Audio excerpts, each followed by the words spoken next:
তাড়াতাড়ি করো কাকি, না হলে মালিক এসে আবার বকাবকি শুরু করবে। আজকে এমনিতেই কাজ কম হয়েছে। দাদা,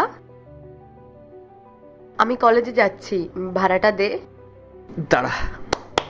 ভালো আছিস মেঘা? এই তো কাকিমা, ভালো আছি। তোর পড়াশোনা কেমন চলছে? ভালোই চলছে। রাখ। দাদা, হ্যাঁ বল। বলছি যে আমার তোকে অনেকদিন ধরে কিছু বলার ছিল। বল।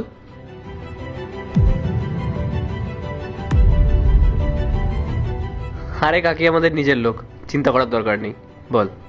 আসলে দাদা, আমাদের স্যার না একটা কোর্সে অ্যাডমিশন নিতে বলছেন, খুব ইম্পর্টেন্ট কোর্স ওটা। হ্যাঁ ভর্তি হও না, সমস্যা কি আছে? দাদা, অ্যাডমিশন ফি 70,000 টাকা। 70,000 টাকা? আচ্ছা লাস্ট ডেট কবে?